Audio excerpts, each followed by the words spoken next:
दोस्तों, ईश्वर या ब्रह्म के विषय में यह कहा जाता है कि वह अनंत हैं, असीमित हैं। लेकिन दूसरी तरफ एक मत यह भी आता है कि ब्रह्म कण कण में व्याप्त हैं। यह दोनों बातें एक दूसरे की विपरीत जान पड़ती हैं। तब यह प्रश्न उठता है कि जो असीमित सत्ता है वह सीमित कैसे हो गया? कैसे इस परम सत्ता को हम प्रकृति के कण कण में देख सकते हैं? दोस्तों, ज्ञान योग की इस श्रृंखला में आज हम इसी विषय को समझने का प्रयास करेंगे। नमस्कार, मैं हूं विवेकानंद विमल और पावन ऐप पर आप सभी का स्वागत है। यह इस सीरीज का 5वां वीडियो है। दोस्तों, सबसे पहले हम समझते हैं कि जो अनंत ब्रह्म है वह सीमित जगत में कैसे परिवर्तित हुआ। इसे समझने के लिए हमें इस सृष्टि को 3 भागों में विभक्त करना होगा। पहला भाग है ब्रह्म, दूसरा है जगत और तीसरे में आता है देश, काल और निमित्त। अगर इसकी संरचना तैयार की जाए तो ब्रह्म सबसे ऊपर है, जगत सबसे नीचे है और मध्य में है देश, काल व निमित्त। अद्वैत वेदांत के आधार पर अगर इसकी संरचना तैयार की जाए तो यह कुछ इस प्रकार दिखेगी, जो आप अभी अपने स्क्रीन पर देख रहे हैं। इस संरचना के आधार पर जहां ब्रह्म है वहां देश, काल और निमित्त रह नहीं सकते, क्योंकि ब्रह्म वास्तव में इन सभी से परे हैं। परंतु जब हम देश, काल, निमित्त के चश्मे से ब्रह्म को देखते हैं तो वह हमें जगत के रूप में दिखाई देता है। यही जगत की वास्तविकता है। जो कुछ हमें जगत में दिख रहा है वह सब ब्रह्म ही है, परंतु अज्ञान के कारण हम उसे जगत समझने की भूल करते हैं। स्वामी जी इस विषय को समझाते हुए कहते हैं, यह ब्रह्म देश, काल, निमित्त में से होकर आने से जगत बन गया है। यही अद्वैतवाद की मूल बात है।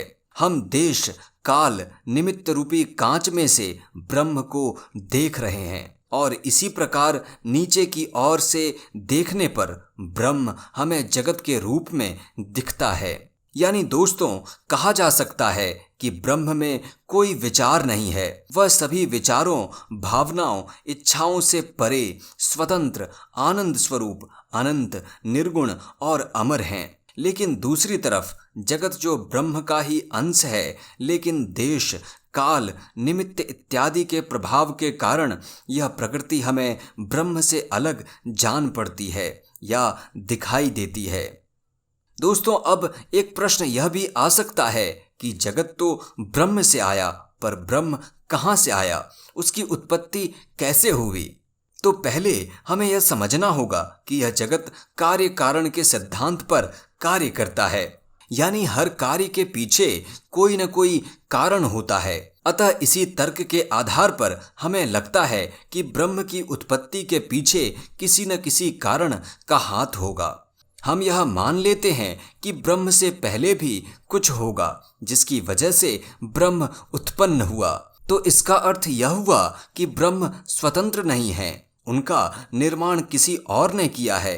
परंतु यहाँ हमें यह भी सोचना चाहिए कि अगर ब्रह्म भी किसी कारण के कार्य हैं, ब्रह्म का भी कोई कारण है या वह किसी अन्य के अधीन है, तो निश्चित ही वह ब्रह्म नहीं हो सकते। वह भी जगत हो जाएंगे जिसका निर्माण हुआ है, और इस प्रकार ब्रह्म का ब्रह्मणत्व समाप्त हो जाएगा। अतः दोस्तों, यह प्रश्न करना ही एक भूल है कि ब्रह्म को किसने बनाया या वह कहाँ से आया। इस बात को स्वामी जी भी कहते हैं। जब हम पूछते हैं ब्रह्म पर किस कारण ने कार्य किया, तो हम कितनी बड़ी भूल करते हैं। यह प्रश्न करने का अर्थ है कि ब्रह्म भी अन्य किसी के अधीन है, वह निरपेक्ष ब्रह्म सत्ता भी अन्य किसी के द्वारा बद्ध है। आइए दोस्तों, अब समझते हैं कि ब्रह्म ज्ञेय है या अज्ञेय, यानी उन्हें जाना जा सकता है या नहीं। दोस्तों, आम व्यक्ति के लिए इसके 2 उत्तर हो सकते हैं। पहला कि उन्हें अवश्य जाना जा सकता है, और दूसरा जो अज्ञेयवादियों का मत है कि ईश्वर को नहीं जाना जा सकता। किंतु स्वामी विवेकानंद के अनुसार वेदांत ऐसा नहीं कहता। वेदांत के अनुसार ब्रह्म ज्ञेय भी नहीं है और अज्ञेय भी नहीं है, वह इन दोनों से भी ऊंचे हैं। पहले समझते हैं कि ब्रह्म ज्ञेय या जानने योग्य कैसे नहीं है। दोस्तों, यहाँ भी वही तर्क सटीक बैठता है कि अगर हम ब्रह्म को जान लेते हैं तो वह ब्रह्म ही नहीं है। मनुष्य देश, काल, निमित्त इत्यादि से घिरा है, परंतु ब्रह्म इन सब से परे है।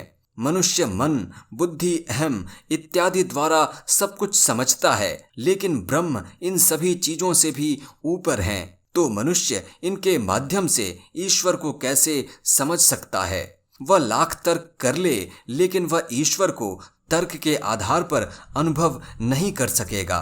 स्वामी जी कहते हैं, ब्रह्म को जानना यह बात भी स्वविरोधी ही है। इसलिए इस प्रश्न का उत्तर अब तक नहीं मिला, क्योंकि यदि मिल जाए तो वह ब्रह्म नहीं रहेगा। यदि ईश्वर ज्ञात हो जाए तो उसका ईश्वरत्व नहीं रहेगा, वह हमारे ही समान एक व्यक्ति हो जाएगा। अब तुरंत आपके मन में प्रश्न आएगा कि अगर ईश्वर ज्ञेय नहीं है तो क्या हम उन्हें जान नहीं सकते?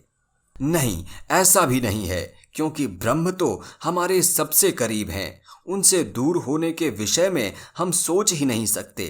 हमारा अस्तित्व ही ब्रह्म पर आधारित है। वह हमारे अंतस में है, वह हमारी आत्मा ही है। अतः हम ब्रह्म के अंश ही हैं, इसलिए वह जानने योग्य भी हैं। स्वामी जी इस विषय को स्पष्ट करते हुए कहते हैं, ईश्वर ज्ञेय भी नहीं और अज्ञेय भी नहीं, वह इन दोनों से अनंत गुना ऊंचा है। वह हमारे साथ अभिन्न है, और जो हमारे साथ एक है वह हमारे लिए न ज्ञेय हो सकता है न अज्ञेय। जैसे कि हमारी आत्मा, तुम अपनी आत्मा को नहीं जान सकते, तुम उसे बाहर नहीं ला सकते और न ही उसे विषय के रूप में दृष्टिगोचर कर सकते हो, क्योंकि तुम स्वयं वही हो। तुम अपने को उससे पृथक नहीं कर सकते। दोस्तों, हमने समझा कि ब्रह्म को जाना तो जा सकता है, परंतु एक प्रश्न यह भी है कि इस जगत में रहते हुए कैसे जाना जाए। वेदांत इस प्रश्न के उत्तर में कहता है कि जगत को ब्रह्म स्वरूप देखो, यानी हमें सृष्टि के सभी वस्तुओं में ब्रह्म का दर्शन करना होगा। लेकिन कैसे? आइए इसका विश्लेषण करते हैं। दोस्तों, हम सभी जानते हैं कि यह संसार कष्टमय है। यहाँ न चाहते हुए भी हमें दुख घेर लेता है। हम सुख को प्राप्त करना तो चाहते हैं, लेकिन सुख के पीछे पीछे दुख भी चला आता है। अतः हमें यह समझना होगा कि दुख से निकलने का मार्ग क्या है। कुछ लोग समझते हैं कि जीवन और जगत का त्याग ही दुखों से मुक्ति का मार्ग है। इसलिए शायद अति पीड़ा की अवस्था में लोग आत्महत्या के विषय में सोचते हैं और कर भी लेते हैं। लेकिन दुख से मुक्ति के नाम पर जीवन का त्याग करना उचित नहीं कहा जा सकता, क्योंकि अगर जीवन का त्याग करके दुख से मुक्त भी हो गए तो उससे फायदा क्या होगा? दोस्तों, यहीं पर हमें वेदांत ज्ञान की आवश्यकता होती है।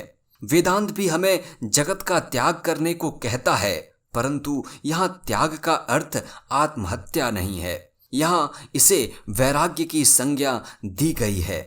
विवेकानंद वैराग्य के विषय में बोलते हैं, वेदांत में वैराग्य का अर्थ जगत को ब्रह्म स्वरूप देखना, जगत को हम जिस भाव से देखते हैं उसका त्याग करना और उसके वास्तविक स्वरूप को पहचानना है। उसे ब्रह्म रूप में देखो, वास्तव में ब्रह्म के अतिरिक्त और कुछ भी नहीं है। सारांश यह है दोस्तों कि हमने स्वयं को और इस जगत को पंच तत्वों से बना जड़ पदार्थ ही समझा है। इसके पीछे के विराट ब्रह्म तत्व को हम नहीं देख पाते। यही हमारा अज्ञान है और इसी अज्ञान के कारण हम दुख में रहते हैं। अगर हम नियमित अभ्यास करें तो निश्चित ही इस जगत में और जगत से परे भी ब्रह्म के अस्तित्व का दर्शन कर सकेंगे। उम्मीद है आपको ब्रह्म और जगत के विषय में यह पूरी जानकारी अच्छी लगी होगी।